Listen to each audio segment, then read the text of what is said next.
Over the last 15 years, since the downturn of 2008, there have been murmurs, whispers, as well as rumblings now in terms of this problem regarding the pension crisis. And this has all culminated into like a beacon which is shown through the city of Chicago. And the reason being is because the city is actually in deficit regarding its pension payments. The city of Chicago has a pension deficit of $35 billion, which essentially means that it cannot afford to pay its current employees as well as its retirees its obligation that it made that it would fund their pensions throughout the rest of their lives.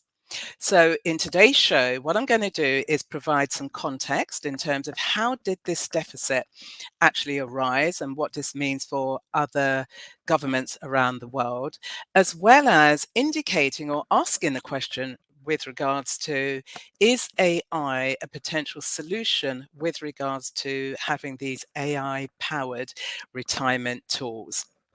Before I dive into any of that, if you're one of my regulars, welcome back. Great to see you here. And if you're new here, welcome. My name is Bybreen Samuels, and I help baby boomers reinvent themselves psychologically, practically, and technically so they can thrive in their third act of life. So here we have the boil that has finally been lanced, and more people need to be talking about this, and more governments and companies need to be acting on it because Chicago is really in a difficult situation. It has this deficit of $35 billion, which is a lot of money, and it raises anxieties for millions of people who are now possibly on the cusp of retirement, in retirement, and learning about the fact that the city basically may not be able to fund their retirement, which, when we as baby boomers entered the workforce and this whole idea of having retirement funds, those baby boomers who were born, let's say, from 1946 to about 1956, 7, well, they were very much within the era where companies gave out pensions, and what they had was a defined benefit pension scheme. Essentially, what that meant was that companies took on the obligation to fund their employees and their retirees right throughout their lives. But those of us who are baby boomers, who were born, let's say, from mid to late 50s through to 1964, were actually in the transitionary period. And over the last 15 years, companies have withdrawn that responsibility that they had. And the government said, actually, we need to create defined contribution benefits, meaning that we as workers, however we want to be defined as workers, have the responsibility to fund and save for our own retirement. So Chicago is just one example. And the reason being is because back in 2008, we all went through it, we lived through the horrors of this financial mismanagement. But what pension companies, as well as governments, what they did was that they invested their pension funds into the stock market, seeking, a really high return on their investment. But as we saw post 2008, that certainly wasn't the case. And this is where the deficit started to creep in, because obviously over a 15-year period, that has just compounded. So the expected yield regarding how much could be returned on their investment really hasn't materialized. So that's one of the key factors why Chicago is a shining example of the deficit, but there are countries right around the world who are equally struggling with this situation.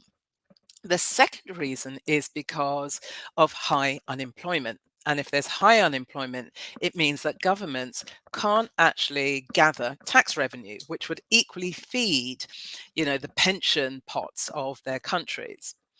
And then thirdly, the demographic shift, which is a major one, is that we're living longer. We only need to look to Okinawa, which is an island off Japan, and we have people living through their 90s, over 100. So we have centenarians right now, here we are in 2023, who are living, thriving into their 90s and beyond. And so the demographic shift is impacting on governments right around the world. And what's happening is that cities like Chicago, just like cities here in the UK, Birmingham and Manchester are facing this huge deficit. And then if we look to some of our European counterparts, we have Italy, we have Greece, we have Spain. These countries have high populations of older people. And yet there is this deficit in the pension fund. So hence why the anxiety that is arising. But what can cities and countries and companies actually do? Well, if we take Chicago, one solution could be raising taxes. And if they were to raise taxes, that means that there will be cuts to other benefits. And we're living through this cost of living crisis, which could be, traumatic, even more trauma added to the situation. So that may not be the way forward.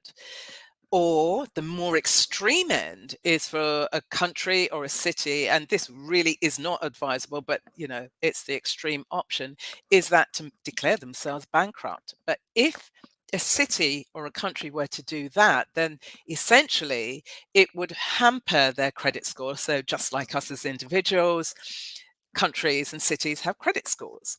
And more importantly, it would severely limit their ability to raise money, to draw in inward investment that would fund the infrastructure of their cities, their countries, but also would contribute to the pension fund. So it's a really complex scenario and situation that governments around the world are beginning to wake up to this crisis. So what are we doing here in the UK, for example? Well, the government has decided to raise the retirement age from 66 to 67, and that kicks in from 2026 to 2028. Interestingly, every single one of us who are baby boomers, born between 1946 and 1964, would have crossed the threshold of turning 65 years old before the end of this decade. And so we are eligible to be drawing on our pension contributions. We're looking for our pension payouts. But there is this tension because the realization that there's this huge deficit and companies and governments literally can't honor their debt. There's a macro economist as well as a hedge fund manager called Rual Pal. I hope I'm pronouncing his name correctly. And so he's been espousing about this ticking time bomb for a number of years, and that it's time for governments and companies to raise their head above the parapet, to take on the demographic shift of what impact will people living longer have on the pension fund, but also on social services, on public services. The situation really does need to be addressed. So he's very much talking about, living longer. Another thing that he's pointed out is the fact that we're living through or have lived through a low inflation economy, which means that any investments that were made on behalf of us, be them through governments or companies, they invested expecting a higher yield. But if there's low inflation, then there's going to be low interest on the return. So it's really problematic. There's lots of tension going on here. What are we to do? What are governments to do? Is it something that we do in partnership? But actually, is it something that companies, heads of companies, leaders and governments really need to be taking on board? We could see what happened in France earlier in the year and the rebellion that took place when the French government suggested, and it has now passed into law, to increase the retirement age from 62 to 64. So governments are slowly waking up to the problem, but the bankruptcy and the deficits really do continue as more of us are moving closer to retirement age. Whether we are able to retire or not is another thing, but those of us who are eligible for retirement may find that we are unable to actually fund a retirement that could take us into our 90s. Because don't forget, when we as boomers entered the world of work and were looking at retirement then was seen, you retire at 60, 61, 62, 63, and you might live another 10 years. But here we are in 2023, and with the predictions about longevity, we could be living, as I said, like centenarians in Japan, Okinawa. So, what's the alternative? Could artificial intelligence be an alternative to this problem? Possibly. But when we're thinking of artificial intelligence, we need to think about, where does this information come from? Where could these financial models come from that could help us to make decisions around how we take control of our retirement savings? So if we have to think about AI, it's generated by data, big data. These large language models are powered by big data. Now, here's the kind of nuance, because when we're looking at financial models as ways to help us plan for our pensions and retirement, the models of AI are language based, they are text based. So they are not sophisticated enough at the moment. They're still in their infancy to take on math models, which are needed for the real kind of work that would help with the analysis of how much money is needed, etc., etc. But financial companies are beginning to explore AI as a model, and what they're saying is, well, maybe it could provide quite nuanced advice to baby boomers who are looking to improve, their finances. AI could be quite good for that. It could also be quite good as a speculative tool. So if we think about ChatGPT, we could be asking ChatGPT, what are some of the key themes and ideas that we need to be thinking about, given that this realization of this real problem of this deficit? What do we need to be thinking about wherever we are on our retirement, pre-retirement, pension journey? What do we need to think about? Now, AI could be quite useful there in terms of throwing up relevant themes. For example, whatever amount of money that you have for your retirement, and you could be living another 20, 30 years, from your own estimation, maybe do you need to reconsider moving abroad, for example? Or do you have any health factors that might impact upon your retirement that could cost? So you could use the likes of ChatGPT to generate these key questions that starts you thinking about your planning process. So that's quite useful. But we need to think about AI from the other side, because the risk is that as much as there is reliance on the data could be biased. And if the data is biased and you have a shrinking pot of your pension fund and you rely on, which I'm certainly not advising you to do, you must get financial advice. But if the data is biased and there's this anxiety around, well, the government can't fund, I've now got a limited amount of money, and then AI gives you bad advice, you could lose all of your investment. So one needs to be really careful around how you're going to interact with the likes of ChatGPT. And don't forget, ChatGPT only goes up to September 2021. And yet we've lived another 2 years beyond that, and there's been shifts within the stock market. Now, Jerry Golden is the president of Golden Retirement Advisors. And he has, some kind of questions and concerns around these AI models. And he thinks it's far too early to be relying on these models because of bias, for example, and the inability to actually respond in real time to take on the nuanced objectives that we each of us have with regards to our retirement journey.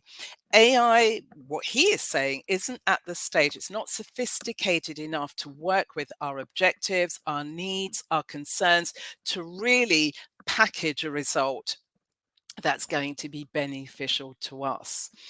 One of the things you could be using these AI models in the language form is that, we've seen how the downturn from 2008 and the impact that it had, we've seen actually, what do we need to be mindful of could it indicate what are the pitfalls that we could begin to avoid and make sure that we don't fall into those potholes when it comes to the delivery of, our future lives? So that's how AI could be used positively. Another thing that Jerry talks about is that AI hasn't quite drawn a distinction between saving for retirement and living in retirement. The AI models that do exist, albeit in the language form, haven't quite come to, they're underdeveloped. They're really underdeveloped in terms of taking on, well, what does it mean to save for retirement? So AI would be good in terms of automating that saving process. Yes.